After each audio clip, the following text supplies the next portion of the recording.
रोशन की। मेयारे नुसरत समझना है तो पहले नुसरत को समझना पड़ेगा। मेयारे नुसरत समझना है तो पहले नुसरत को समझना पड़ेगा। मैं यहां पे खड़ा होकर कहूं कि मुझे मेरी अपनी जात के हवाले से कुछ अमदाद की जरूरत है, तो जात है। मैं एक आज़ा खाना बना रहा हूं, उसके लिए मुझे आप मोमिनीन के ताउन की जरूरत है, तो ये नुसरत है। और दूसरी बात भी ज़हन में रख लेना, ये जो नुसरत की आवाज दी है ये भी हर मखलूक को नहीं दी, वरना कौन कौन सी मखलूक थी जो मक्का से चलती हुई पीछे तक नहीं, हुसैन ने वापस भेजे, वापस जाओ। क्या कहां जा रहे हो? मुआहिदे में नाम ही नहीं है। मुझे मुआहिदे वाले लोग चाहिए, पीछे पलटा दिए। नुसरत किस चीज की थी? कभी इस अंदाज में भी करबला सुनो, कभी इस अंदाज में भी करबला को देखो। बयां सिर्रे शहादत की अगर तफसीर हो जाए, मुसलमानों का काबा रोज़ा शबीर हो जाए। करबला के टीलों पे अंबिया की रूहें खड़ी थी और हुसैन आखिरी सजदा अदा करने लगे थे। हुसैन का ये ना हो कि मैं आखिरी सजदा अदा कर दूं तो फिर इन नबियों में से कोई एक कह दे हम भी होते, तो ये सदा अंबिया की तरफ से कोई है जो नुसरत में हिस्सा डालना चाहे? सदाए अंबिया खामोश थी। नुसरत होती है मकसद के लिए। अब नुसरत समझोगे तो नासर समझ में आएगा। अब 12वें शहनशाह को लश्कर नहीं चाहिए, लड़ने वाले नहीं चाहिए, नासिरीन चाहिए। बड़ा बड़ा गलत तरीके से कॉन्सेप्ट फैलाया जा रहा है, कौम तक पहुंचाया जा रहा है। पहले एक दौर होता था अकीदा महदी होता था, अब महदवियत हो गया है।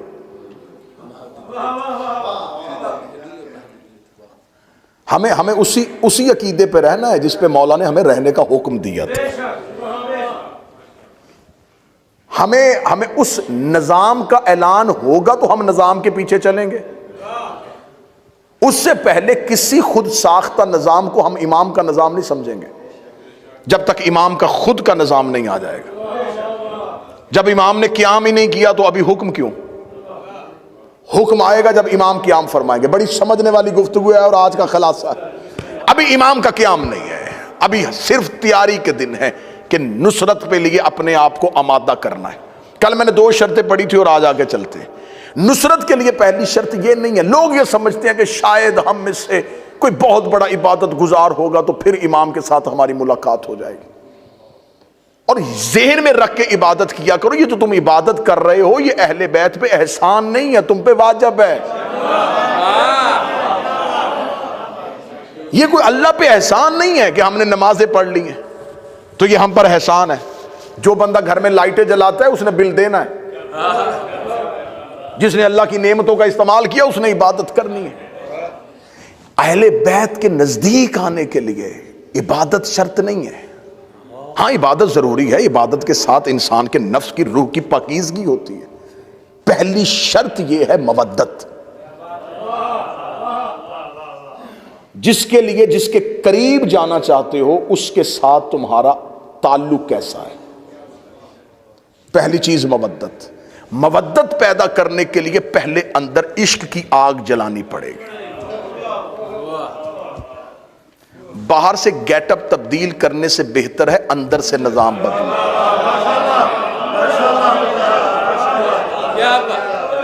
अंदर आग लगेगी तो बाहर खुद ही आ जाएगी।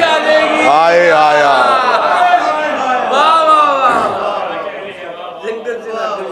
ये खोखला निजाम लोगों को दिखाने के लिए ठीक है। ये दुनिया का देखने के लिए निजाम अच्छा है कि हम ये हैं। हर इंसान खुद समझता है कि मैं क्या हूं। जितनी अहादीस चाहोगे मिंबर पे पढ़ने के लिए तैयार हूं। हर हदीस में हुक्म मारिफत का आया है। जिसने अपने वक्त के इमाम की मारिफत न की, यारिफ़ो इमाम ज़माना ना माता मीततन जाहिलिया। यहां लफ्ज़ मोहब्बत नहीं आया, मारिफत आया है। पहचानो, पहचानो। जगह जगह मासूम ने हदीस में मोहब्बत करने वालों का नाम नहीं बताया, मारिफत करने वालों का नाम। अब मारिफत क्या है? पहचानना और है, जानना और है। मैं उसे जानता हूं। चले मैं बड़ी आसानी से, बड़ी दो तीन में, सारी दुनिया के लोग इस्लाम आने से पहले अल्लाह को जानते थे, पहचानते। क्या बात, क्या बात। पहचानते नहीं थे। उन्हें पता था कि कोई है जो पत्थर में कीड़े को रिज्क देता है, जो कोई है जो सूरज निकाल रहा, कोई है। तो उन्होंने अपने अपने तसव्वुर के मुताबिक अपना अपना खुदा बना लिया। जो जिससे डरता गया उसे सजदा करता गया। क्या बात। ये इंसान के जहन में खुदाई का जो तसव्वुर है वो खौफ की बुनियाद पे है। हम में से हर कोई अपने जहन के बनाए हुए खुदा को पूज रहा है। हर इंसान के दिमाग में एक खुद साख्ता खुदाई का तसव्वुर है। बच्चों का खुदा और होता है, बड़ों का खुदा और होता है, पढ़े लिखों का खुदा और होता है। तो असल में अल्लाह की इबादत नहीं हो रही, जहन में बनाए हुए बुत की पूजा हो रही है। क्या बात है। मैंने तो पहले दिन कहा था कि नारों वाली मजलिस से सुननी है तो मुझसे अच्छी जंगे कौन पड़ेगा। कोई ना कोई जंग शुरू करता हूं और यहीं से हाथ उठे होंगे और नारा हैदरी या अली की सदा। हर एक के जहन में एक तसव्वुर है और तसव्वुर की पूजा हो रही है और उस तसव्वुर के पीछे खौफ छुपा हुआ है। एक खौफ है, एक डर है, इसकी इबादत करेंगे वरना ये दोज़ख में फेंक देगा। इसका मतलब है कि इबादत मोहब्बत में नहीं हो रही, डर से हो रही है। दो चीजें, उठे मजमे से कोई बंदा तुम पे ओपन, मैंने पहले दिन मजमे को इजाजत दी थी कि आप सवाल करेंगे मुझे खुशी होगी। दो चीजें इबादत कर रही हैं, या लालच या खौफ। इस काबिल है। या लालच इबादत करवा रहा है या खौफ इबादत करवा रहा है। लालच इबादत है, करेंगे तो कुछ मिलेगा। खौफ इबादत करवा रहा है, नहीं करेंगे तो कुछ हो जाएगा। या खौफ है या लालच है, उसकी कौन कर रहा है? एक ही जुमला तारीख में आज तक गूंज रहा है, ऐ अल्लाह मैं तेरी इबादत, तेरे जन्नत के लालच में नहीं, तेरे जहन्नम के खौफ से नहीं, मैं इसलिए करता हूं। हाँ, मैं इसलिए रुका था, मैं इसलिए रुक रहा था, आधा आधा टुकड़ा पढ़ रहा था कि तुम वो जुमला पढ़ो जो तुम तक गलत पहुंचाया गया है, ताकि मैं फिर तस्हीह करूं। क्या कहा जाता है जी? अली ने फरमाया मैं तेरी इबादत इसलिए करता हूं, तू लायक ही इबादत, लफ्ज़ लायक दिखाओ, आज के बाद मिंबर पे नहीं आऊंगा। अली ने फरमाया मैं तेरी इबादत इसलिए करता हूं, तू अहल ही इबादत के है, तू इस अहल है कि तेरी, तू इस अहल है कि तेरी इबादत की जाए। कुरान की इज्जत की कसम है, आदम से लेके अब तक अल्लाह की अहलियत पे सिर्फ अली बोला है।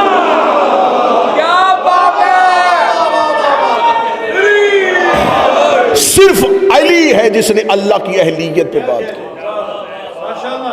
पहले दिन बच्चे को स्कूल छोड़ने के लिए जाओ तो उस टीचर देखे कहेगा अभी ये इस अहल नहीं है कि इस क्लास में बैठे, क्योंकि उसके काबिलियत जांचने का हुनर आता है।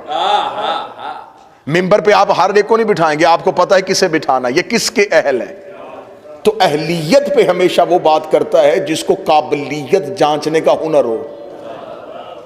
अमीर अल मोमिनीन ने अल्लाह की अहलियत पे बात की। तो यहां इबादत है किसकी हो रही है? यहां लालच की हो रही है या खौफ की हो रही है? मोहब्बत की तो हो नहीं रही, सजदा मोहब्बत तो हो नहीं रहा। मासूम की हदीस अल तौहीद से पढ़ने लगा हूं, शेख सदूक ने उसको नकल। बिस्मिल्लाह बिस्मिल्लाह। मेरे छठे शहनशाह फरमाते हैं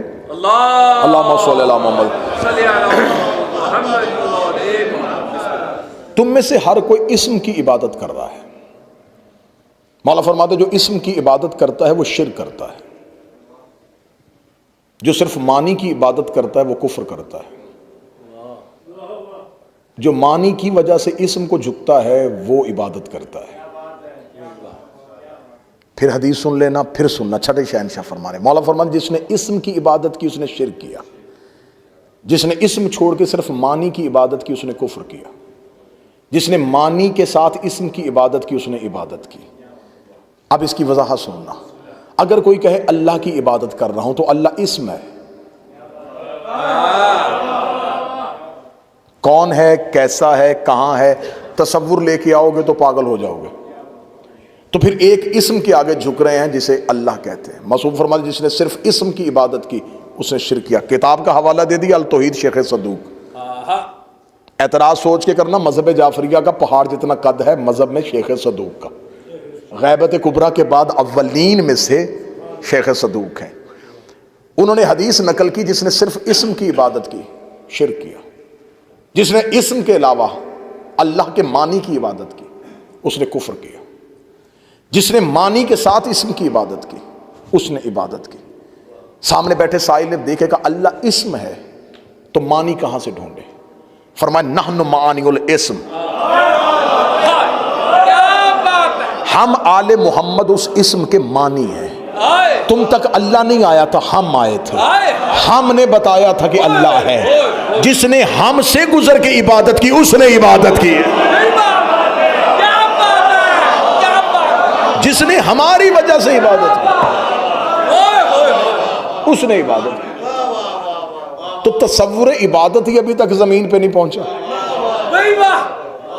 हम हमारी वजह से उसकी इबादत करो। हम तुम्हें बता रहे हैं कि उसको सजदा करते हैं तो करो। आज पूरी दुनिया में हर मुसलमान, जिसने मुसलमान होता है, मुसलमान हो कलमा पढ़ अशहदु अल्लाह, मैं गवाही देता हूं अल्लाह है, मैं गवाही देता हूं। गवाही तो आंखों देखी होती है। जब तूने देखा नहीं गवाही कैसे दी? कहते इसलिए गवाही दी कि बाप ने कहा था पहले दिन ही कान में कि ये गवाही दे।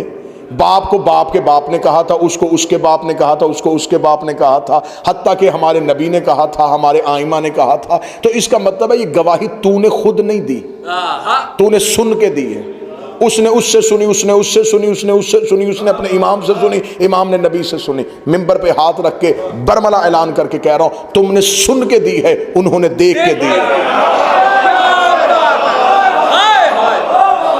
उनकी गवाही,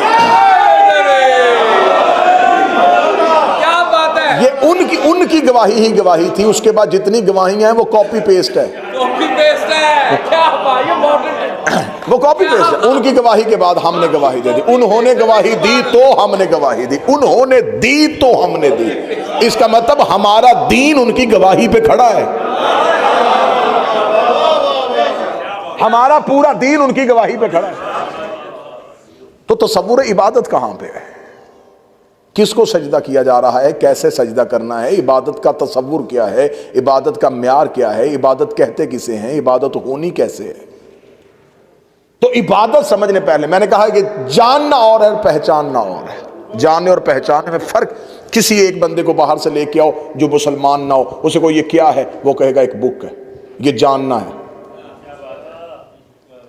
6 साल का मुसलमान का बच्चा लेके आओ, वो पहले चूमेगा, आंखों को लगा के कहेगा ये कुरान है, ये पहचानना है। किसी को बाहर से उठा के लेके आओ, ये क्या है, वो कहेगा मेज है। यहां से छोटे से बच्चे को सोए को उठाओ, वो क्या है, वो कहेगा मिंबर है। जिसने मेज कहा था उसने गलत नहीं कहा था, वो जानता था, ये पहचानता है। जानना और पहचानना और। हुक्म है इमाम को पहचानो।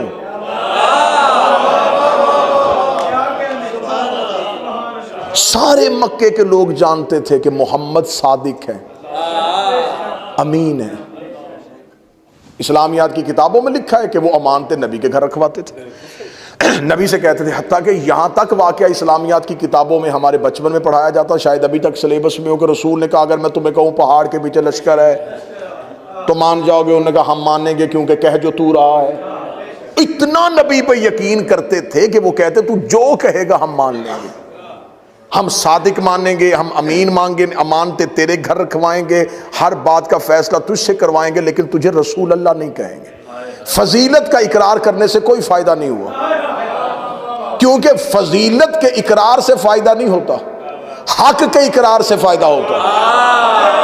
जुमला सुनना और फिर दाद देना। मोहम्मद को, रसूल को सादिक कहना, अमीन कहना, सच्चा कहना, यासीन कहना, ताहा कहना, मुजम्मल कहना, मुदस्सर कहना, ये मेरे नबी की फजीलतें हैं। मोहम्मद रसूलुल्लाह कहना ये मेरे नबी का हक है। अली को मुश्किल कुशा मानना, अली को हाजत रवा मानना, अली से मन्नतें मांगना, अली से मदद मांगना, अली को अपना सब कुछ मानना, ये अली की फजीलत है। अली वलीउल्लाह अली का हक है। जैसे बंदा 1000 फजीलतें माने और मोहम्मद रसूलुल्लाह ना पढ़े तो उसे कोई फायदा नहीं होता। अली के सारे फजाइल पढ़े और अली वलीउल्लाह ना पढ़े, कोई फायदा नहीं होता। इसका मतलब है फजीलतों के इकरार से फायदा नहीं होता, हक के इकरार से फायदा होता है। आज कोई बंदा कलमा पढ़ के कहे मैं सैयदा को सैयदत आलमीन मानता हूं, नबी की बेटी मानता हूं, जन्नत की औरतों की सरदार मानता हूं, ये सारी फजीलतें हैं। फतक ज़हरा का हक है।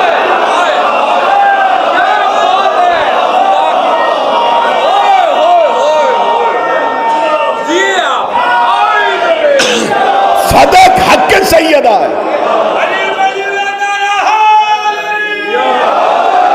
यही वजह है कि सैयदा ने दरबार में अपनी फजीलत की आयतें नहीं पढ़ी थी, अपने हक की आयतें पढ़ी थी।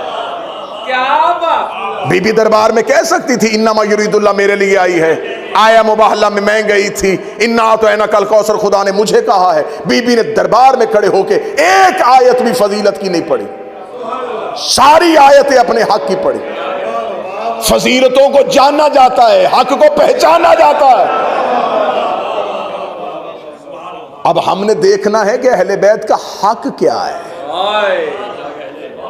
मैंने चौथी या 5वीं मजलिस में कहा था कि ज़ियारत हजरत अब्बास में जुमला है मफाती से लेके हजरत अब्बास के जर्री पे पड़ी हुई ज़ियारत की किताब तक। छठे इमाम कहते हैं अल्लाहुम्मा अन मन जहल हक, अल्लाह लानत करे उस पर जिसने अब्बास के हक को नहीं पहचाना।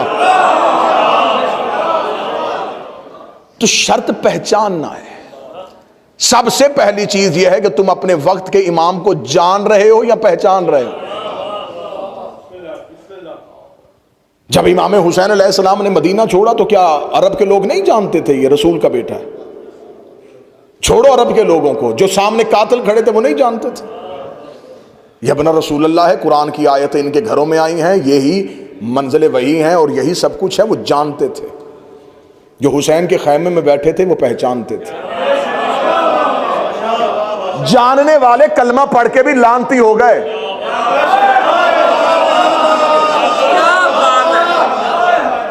क्यों तबर्रा करते हो आज, क्यों लानत करते हो? क्यों? उनके कलमे में शक था। क्या उनके पास नमाजें नहीं थी, रोजे नहीं थे? कहते क्या फायदा ऐसी नमाजों और ऐसे रोजे को, इमाम को पहचाना ही नहीं। तो इसका मतलब है कि शर्त कलमा नहीं रह गया। बदलने लगाऊं जुमला, 2 शख्सियात दुआ लेने के लिए जुमला बदलने लगा। 10 मुहर्रम 61 हिजरी से पहले दीन शर्त था मुसलमान की। 10 मुहर्रम 61 हिजरी के बाद अब दीन शर्त नहीं, हुसैन शर्त है। अब बोले कोई बंदा जिसका हक बनते वो बोले।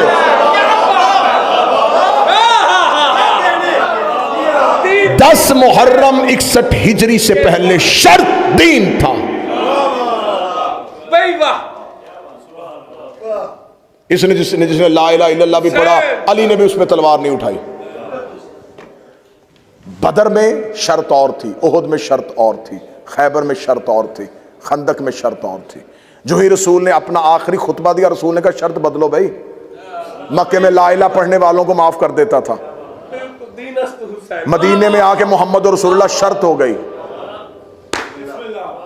सुनना सुनना सुनना, मक्के में ला इलाहा इल्लल्लाह पढ़ते थे, मैं माफ कर देता था। अब मदीने आ गया, मोहम्मद रसूलुल्लाह शर्त है।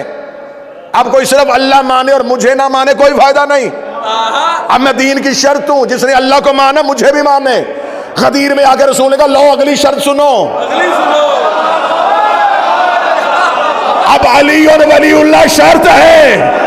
ला इलाहा इल्लल्लाह मोहम्मद रसूलुल्लाह पढ़ो, अगर अली को ना माना तो कुछ नहीं माना। अली दीन की शर्त हो गया। इसका मतलब है कि अली गदीर में शर्त बना, मोहम्मद मदीने में शर्त बना।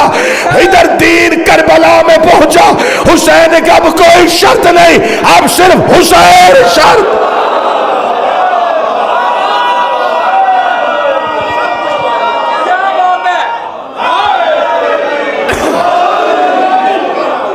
हुसैन ला इलाहा की शर्त है, क्या बात है। हुसैन मोहम्मद रसूलुल्लाह की शर्त है, हुसैन अली वलीउल्लाह की शर्त है। अल्लाह जानता था मक्के में लोग ला इलाहा इल्लल्लाह कहेंगे, लेकिन अब्दुल्ला का बेटा समझ के इसका कलमा नहीं पढ़ेंगे, उसने मोहम्मद रसूलुल्लाह शर्त रख दी। अल्लाह जानता था ये मोहम्मद को मान लेंगे लेकिन अली से बुग़्ज़ रखते हैं, उसने अली और वलीउल्लाह शर्त रखी, मुझे एक चेहरा बिगड़ता नजर ना आखिरी मजलिस में। अल्लाह जानता था बंदे अली और वलीउल्लाह पढ़ेंगे, हुसैन का मातम नहीं करेंगे।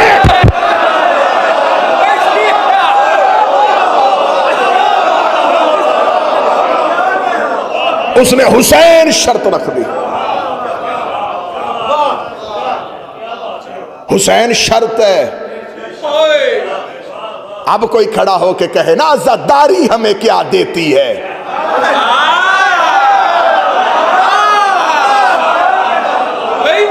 जिसको कुछ नहीं मिलता कहता आओ आजादारी की सलाह करे। आजादारी नस्लों की सलाह करती है, आजादारी की सलाह नहीं है। मैं आखिरी महीने से मिंबर पे पैगाम देके जा रहा हूं, हुसैनिया ब्रेडफोर्ड का माइक इस्तेमाल करूंगा और आवाज कहीं की कहीं पहुंचा दूंगा। आजादारी की सलाह करने से पहले शजरे की सलाह करो।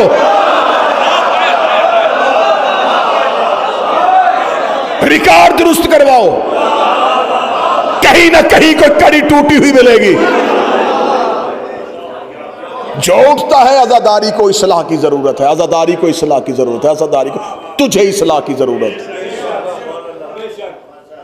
कौन सी इबादत होती है जो कमीज उतार के होती है? हज नहीं देखा?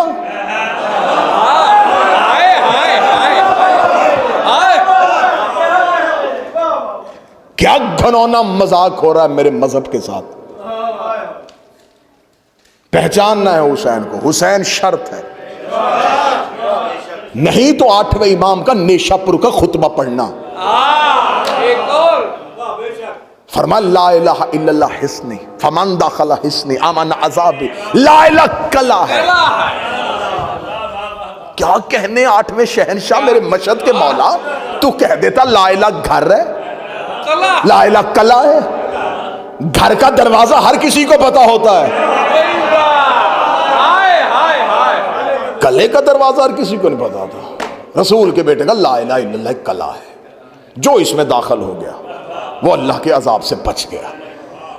इस हदीस को कहते हैं हदीस से सिलसिलातुल ज़हब। इस हदीस में इमाम ने हदीस पढ़ने से पहले हदीस की सनद पढ़ी है। खुतबा तशरीफ फरमा है, उलमा तशरीफ फरमा है। जब हमारे यहाँ हदीस पढ़ी जाती है तो इल्मुर रिजाल की बहस में उसकी सनद पे बहस होती है। भाई हदीस ठीक है, बताओ किससे ली है? वो कहते इससे, इसने किससे सुनी, उससे, उसने किससे सुनी, उससे। ना ना ना ना, ये जो तीसरे नंबर पे आया ना मुहद्दिस, ये रावी, ये ठीक नहीं है, हदीस मशकूक। एक कड़ी में भी एक हल्का सा भी शक आ जाए तो इल्म हदीस की 7 किस्में हैं। शाज है, मुरसल है, मतवातर है, ज़ईफ है, सिका है। ये जो इल्म हदीस के कवानीन जानते हैं उनको पता है कि हदीस को किस मेयार पे रखना है। बिल्कुल सारी की सारी हदीस की सनदें ठीक आ रही हो, वो कहते ये सनद मजबूत है, मुस्तनद है, सनद बड़ी ठीक है। अगर एक हदीस है उसकी रावी नहीं मिल रहे, लेकिन वो हदीस इतनी पढ़ी गई है कि हर जगह पे किताबों में लिखी जा रही है लेकिन सनद नहीं मिल रही, वो कहते हैं इसे हदीस मुतवातिरा के तौर पे पढ़ो, ये दोहराई जा रही है लेकिन सनद नहीं मिल रही। क्योंकि शिया मजहब तलवारों के नीचे से निकल के आया है। तकैया के दौर पे लिखी हुई हदीसें, उस वक्त में लोग सनद नहीं लिखते थे, सनद लिखते थे। तो अगर सनद लिखते थे तो जिसने रवायत की थी वो मारा जाता। ये शिया मजहब की अगर आप तारीख पढ़ेंगे तो लहू से भरी हुई तारीख है। एक हदीस दूसरे शिया तक पहुंचाने के लिए मीलों का सफर करते थे और कानों में जाके बताई गई हदीस। यार मेरी कौम के बच्चों, सिर्फ इतना सोच लो कि बनी उमैया और बनी अब्बास का ये 1000 के लगभग के दौर में हर दौर की हुकूमत ने इस मजहब को मिटाने का चाहा और ये इतना फैल गया। तो अगर ये मजहब वारसों ही से लिया जाता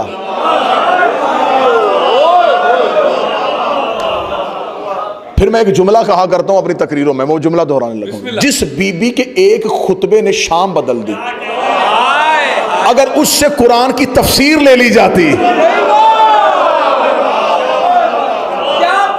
इस वक्त दुनिया का नक्शा क्या होता।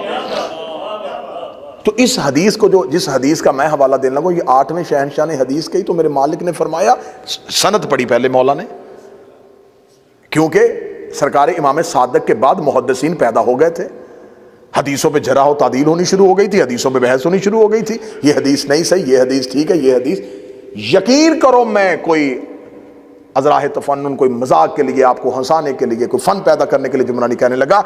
ऐसी झूठी हदीसें, ऐसी झूठी, इस दौर को कहा जाता है वज़ाए हदीस का दौर। इतनी झूठी हदीसें गढ़ी गई कि लोग हदीसें दे के सब्जी खरीद के लाते थे, घर में बैठ के झूठी हदीसें लिखते थे।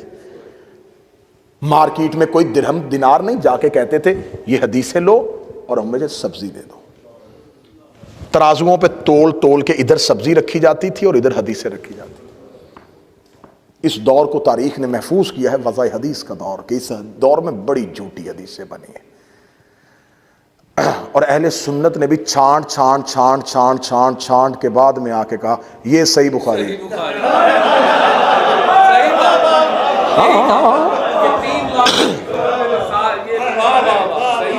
लाखों में से उन्होंने 6,500 निकाली, 6,500 निकाली लाखों की। वाह भाई, ये सही है। उनका सही कहना इस बात की तस्दीक है कि कुछ गलत थी, गलत में से सही निकाली जाती। जब सारी सही हो तो क्या सही निकाली। तो मैंने पहले कहा था कि ये अगर आप पढ़ेंगे ना, शिया मजहब की तारीख पढ़ेंगे, बादशाहों और जाबर हुक्मरानों के दौर पढ़ेंगे, तो आप कहेंगे हम तक कैसे दीन पहुंच गया, हम तक ये हदीसें कैसे पहुंच गई।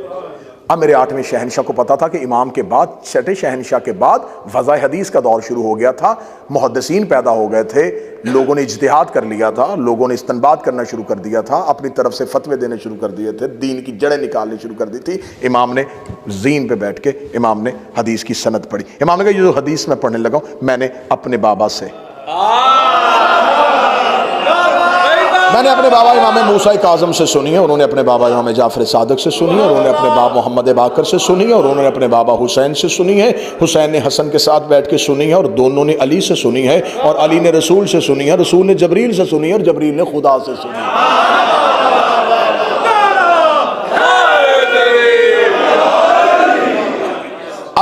अब यहाँ पर मौरखी ने लिखा, इस हदीस को सिलसिलतुल ज़हब कहा जाता है। सिलसिलतुल ज़हब क्या, वो कहते हैं सोने के साथ लिखा, इतनी बेहतरीन कड़ी, वो कहते हैं ये सोने की कड़ी है। ईरानी उलमा कहते हैं कि हदीस सिलसिलतुल ज़हब पे किसी प्याले पे, मट्टी के प्याले पे लिख के उसमें पानी डाल के गूंगे को पिलाओ, उसे जुबान मिले, बीमार को पिलाओ, शिफा मिल जाएगी, इसे घर में रखो, बरकत हो गई। हदीस सिलसिलतुल ज़हब, उस हदीस में इमाम ने ला इलाहा इल्लल्लाह एक कला है, इसमें दाखिल होने की शर्तें, और उनमें से एक शर्त मैं हूं। हम शर्त हैं दीन की, ला इलाहा में दाखिल होने की हम शर्त हैं। एक छोटी सी बात साबित करने के मुझे कितना घूमना पड़ा, इसलिए मासूम ने फरमाया था मानी के साथ अल्लाह की बात करो, हमें छोड़ के सजदा करोगे कुछ भी नहीं किया। हम शर्त हैं, हम शर्त हैं, हम शर्त हैं, हम शर्त हैं। जिस बंदे ने 8 दिन की मेहनत का अजर देना हो, मेरी आंखों में आंखें डाला, सर उठाना, चेहरे पे मवद्दत अली की मुस्कुराहट लेके आना। अब इस बात पे बहस नहीं करनी आज के बाद, अली वाजिब है, औजब है, मुस्तहब है, अशकाल है, मुब्तल है, ये शरीयत के लफ्ज है। अली दीन की शर्त है।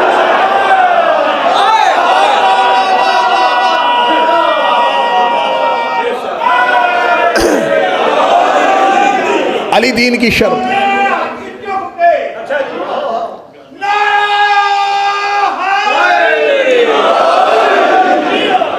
अली दीन की शर्त, जैसे वजू नमाज की शर्त है,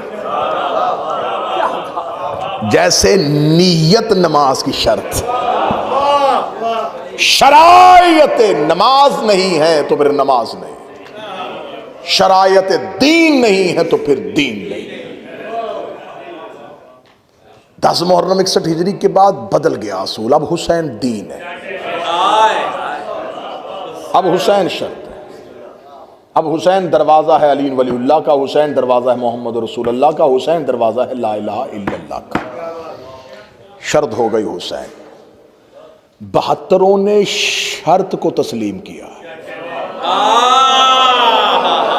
म्यारे नुसरत समझना है, आज 2, 2.5, 3, 4 घंटे गुजर जाएं, छुट्टी है, किसी ने जाना तो नहीं ना जी, और दिन का टाइम है, कोई नहीं है, सब और बड़ी अच्छी जगह पे पार्किंग करके आए हुए हैं, कोई नहीं है ना जी, कोई खतरा नहीं। ये शर्त है। अब शर्त ये है कि जिसे शर्त मानो उसकी मार्फत करो। दूसरी हाजिरी है आपकी, एक दिन पहले है तो एक दिन अब है, ये शर्त है। अब हम हैं अपने आखिरी वक्त के इमाम की रैयत। लो, सबसे पहला कानून सुनो कि अगर इमाम की नुसरत पे आमादा हो ही चुके हो तो पहले इमाम को शर्त मानो। क्या बात, पहले इमाम को शर्त मानो। हर काम से पहले शर्त को रखो। नमाज पढ़नी है, इमाम शर्त है। रोजा रखना इमाम शर्त है। ज़कात देनी है, इमाम शर्त है। खुम्स निकालना है, इमाम शर्त है। मसला पूछना इमाम शर्त है। मातम करना इमाम शर्त है। जुलूस निकालना इमाम शर्त है। शर्त को सामने रखो, फिर अमल करो। अमल करके शर्त तक ना पहुंचो, मान के अमल करो। वही बात, शर्त मान के अमल करो। क्या बात, नुसरत का पहला मेयार। क्या बात। आज के बाद, इस मजलिस के बाद, ये अलविदाई मजलिस है। 2 महीने 10 दिन तुम्हें हुसैन ने अपने घरों में रखा है। उसने अपने घरों में तुम्हें बुलाया है, उसने तुम्हें अपने घरों से खाना खिलाया है, तुम्हें अपने घरों से पानी पिलाया। और कहते हैं कि जो खुराक खा लो वो 40 दिन तक खून का हिस्सा बनती है। तुमने हुसैन का रिज़्क़ खाया, तुमने हुसैन के घर से पानी पिया, तुमने हुसैन के घर।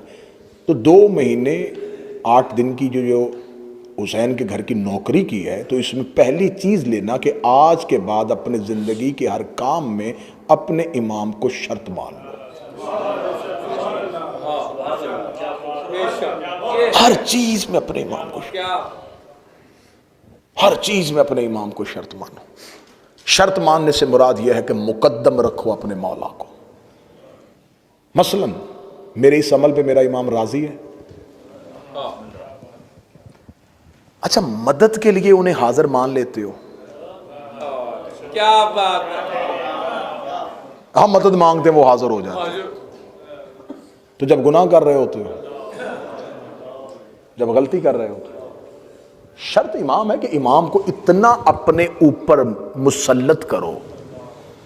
एक आरिफ के पास एक शख्स आया, उसने कहा मैं इमाम के साथ मिलना चाहता हूं। कहते क्या करता है इमाम से? कहता मोहब्बत करता हूं। कहता तुझे है ही नहीं? कहता है। शागिर्दों से कहा इसे कमरे में बंद कर दो। कमरे बंद कर दिया, कहा दरवाज़ा बंद कर दो। पूरा दिन, पूरा रात, अगला दिन, अगली दोपहर को जाकर दरवाजे का खोला, दीवार के साथ नीम मुर्दा हालत में, बंद आंखों को हल्का हल्का खोला, होंठ खुश्क, जुबान हलक से बाहर, आवाज़ दे रहा पानी पानी पानी पानी। उसने कहा पानी लेके आओ।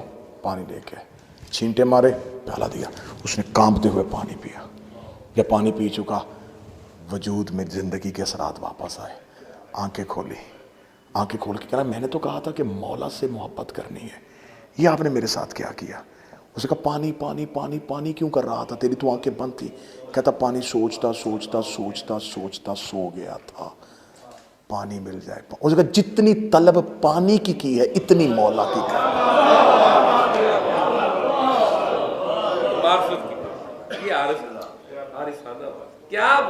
कभी अपने मौला से भी इतनी मांग, उसकी भी इतनी तलब की है। जब भी मुश्किल में कहा या अली मददगार, या साहिबुज़्ज़मान अदरिकनी, सिर्फ मुसीबत की तस्बीह का नाम नहीं, सांसों की तस्बीह का नाम। हाय हाय हाय, क्या अपने वक्त के आका और मौला को अपनी शर्त बनाओ। नुसरत, बात कबूल हो रही है जी? चलें आगे। दूसरी चीज, अगर नुसरत के लिए आमादा हो चुके हो तो पहले, जैसे एक इंसान जो है, एक आपको एक डाकू आता है और वो आपको कहता हैंड्स अप, निकालो जो कुछ है, हर कीमती, क्यों वो कीमती चीज निकालने आता है?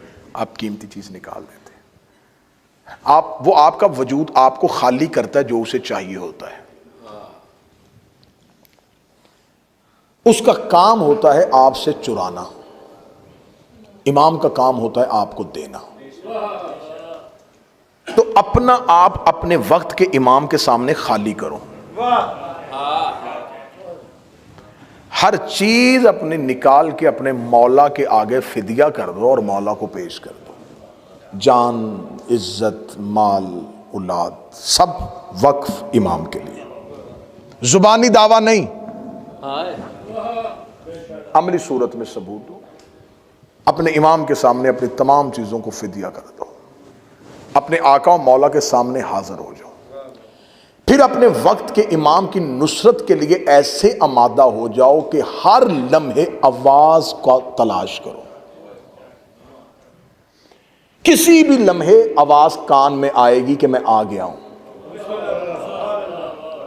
अरब का एक शख्स घोड़े पे बैठ के नकाब पहन के चौक में आके खड़ा हो जाता था। लोग पूछते थे क्यों खड़ा होता है रोजाना आके? कहता इमाम आ गया तो सवारी ढूंढूंगा तो इमाम के पास जाऊंगा, इसलिए घर से तैयार होके आ जाता। लोगों ने समझा पागल हो गया, मखबूत अलवास हो गया। एक दिन नौजवानों ने आके मजाक उसका, तू यहां खड़ा है, पहाड़ी के पीछे इमाम आ गए। किताबें कहती गया और वापस नहीं आया।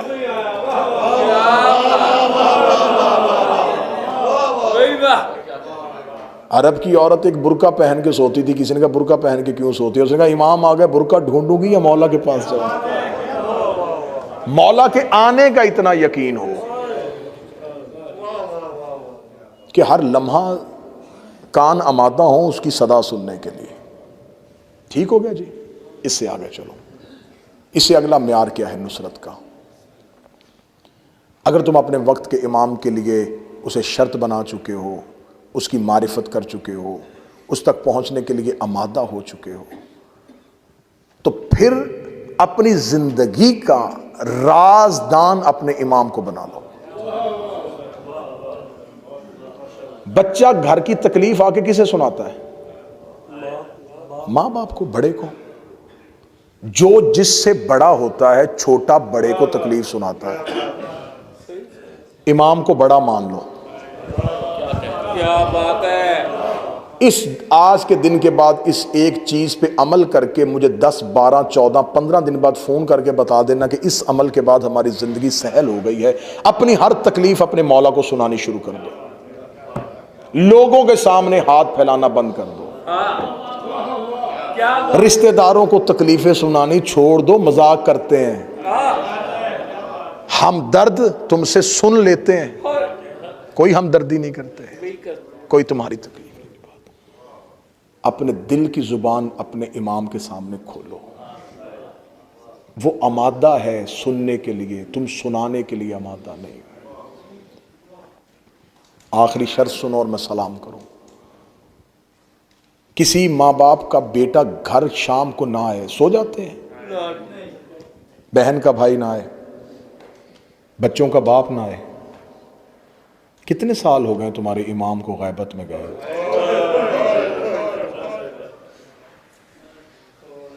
सुकून क्यों है? तस्कीन क्यों है? जब हम अपने घरों में खुशियां मना रहे होते हैं तो क्या वो आका और मौला जो है वो भी इसी जगह पे अपने घर की खुशियां मना रहा होगा? क्या तुम्हारा यकीन है कि वो कहीं ना कहीं बैठ के रो रहे होंगे? मुझे मालिक हुसैन की कसम है, ये हुसैन का मुहर्रम, ये अज़ादारी 12वें के लश्कर में जाने का तरबियती कोर्स है। ये अज़ादारी रस्म नहीं है, ये निज़ाम है इमाम का। आ जाते हो, सबसे पहला काम तुम्हें अज़ादारी क्या दिखाती है? जो काम मस्जिद में नमाज की सफ़ नहीं करती वो हुसैन की अज़ादारी करती है। यहां बगैर फर्क के बिठा दिया जाता है। मैंने जुमला कहा था, मैं गलत कहूं तो मुझे टोकना। मैंने मस्जिद की सफ़ों में यह तफरीक देखी है। आगे खड़ा है और पीछे कोई अमीर बंदा आ गया तो पीछे से कोई आवाज देकर था, भाई आगे से बच्चे को पीछे भेजो, आप आगे जाएं। ऐसा है या नहीं है? इसे बुलाओ, इसे बुलाओ, इसे बुलाओ, सफ़े बांधी जाती हैं। पीछे कोई अहले इल्म आ गया, आप आगे आए। बुजुर्ग आ गया, आप आगे आए। बेटा पीछे चले जाओ, उन्हें आगे आने दो। बेटा तुम उधर चले जाओ, इन्हें पीछे खड़े होने दो। हुसैन की मजलिस में नहीं है। गरीब सबसे आगे बैठ जाएगा, अमीर सबसे पीछे बैठ जाएगा। यहां जमीन पे बिठाया जाता है ताकि इंसानी गरूर का खातिमा हो, इंसान का तकब्बुर मिट जाए। अली फरमाते कि जमीन पे बैठने वाला इस सोच के साथ बैठे कि वो गिरता नहीं है। क्या हमेशा इंसान ऊंचाई से गिरता है। क्या बात, वाह। जितनी देर बैठे हो तुम्हें घर का कोई खौफ नहीं, कोई ख्याल नहीं, कोई कुछ नहीं। ये हुसैन के 12वें आका की नुसरत का तरबियती कोर्स है कि जब इमाम के घर में आ जाओ तो फिर अपने घर की फिक्र ना करो। आखिरी बात कहने लगा हूं, इसी बात को पूरा खलासा समझना। अगर 2 महीने 8 दिन हुसैन के घर रहे हो तो अब अपने घरों को वापस जा रहे हो तो हुसैन को अपने घर लेके जाना, हुसैन को अपने घर लेके जाना। घरों की तरबियत आके इमाम बारगाहों में ना दिखाया करो, इमाम बारगाहों की तरबियत जाके घरों में दिखाया करो। घरों की तरबियत देके इमाम बारगाहों में आओ। हुसैन के घर की तरबियत अपने घरों में लेके जाओ। ये अगर आज़ादारी ना होती, ये मेरी कौम के बच्चे जो हैं इनका शऊर ही मर जाता। जिस हुसैन ने तुम्हें अपने घरों में बिठाया था वो जुलूस के साथ क्यों निकालता है? ताकि ज़माने को बताओ कि हुसैनी कैसे होता है। ये जुलूस नहीं है, ये 12वें के लश्कर की तैयारी है। अपने वक्त के इमाम के सामने अपनी हाजात रखनी शुरू कर दो, अपनी तकलीफ़ें बतानी शुरू कर दो, अपने मौला को अपना राजदान समझ लो। मैंने जुमला आखिरी कहा था, जिस माँ बाप का बच्चा घर ना आए हैं वो नहीं सोते। कितने साल हो गए, गैबत कुबरा में गया हुआ है मेरा आका। किस वजह से गया था? खुशी से गया है, जमाने के दर्दों से गया है, लोगों की बेवफाई के डर से गया है। मौला अमीर अल मोमिनीन 25 साल अपने घर का दरवाजा बंद ना करते अगर मुखलसीन होते। किस दौर के इमाम को मानने वालों ने वो कदर दी है? सबसे ज्यादा तादाद करीम करबला को मिली है 72। ये 72 मुखलस अली को मिल जाते क़याम कर देते, मौला हसन को मिल जाते क़याम कर देते, जिन्होंने कायनात में सब कुछ बांटा।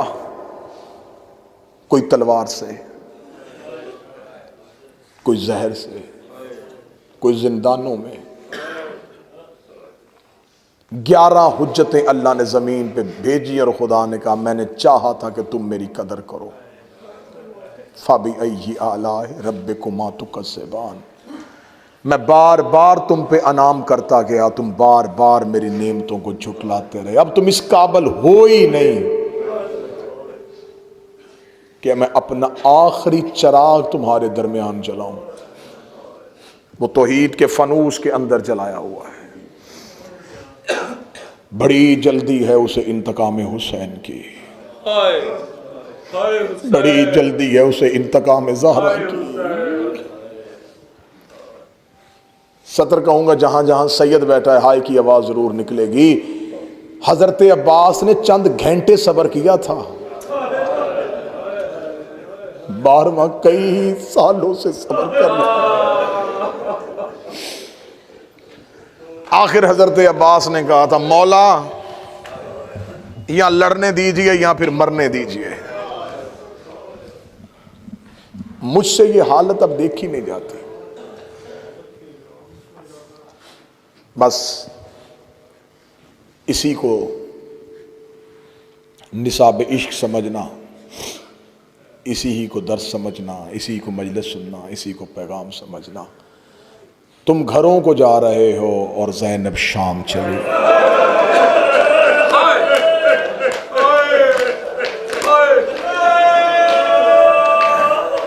तुम घरों को जा रहे हो और सकीना शाम में सो गए।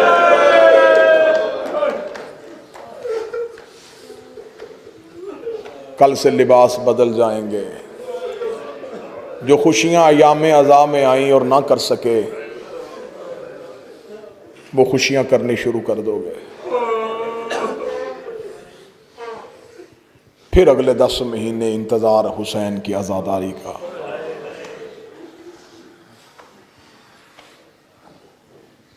पलट के चली गई अली की बेटी मदीने। बस रवानगी पढ़ूंगा, बहुत ज़्यादा पड़ गया। बरामदगी है शहजादियों के नूरी महमलों की। अल्लाह इन भाइयों को, इन मातमियों को, वसीम को, इनके दोस्तों को, कैसर को, नसर को, जिन्होंने जो जो मेहनत की है, जो नाम नहीं ले सका, मेरे भाई इमरान है, शाहजी हैं, इन सब ने मेहनत की है। नोहा खानों ने, अज़ादारों ने।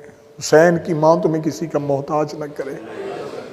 तुमने मोमिनीन के रोने का बंदोबस्त नहीं किया, तुमने अली की बेटियों के मातम का इंतजाम।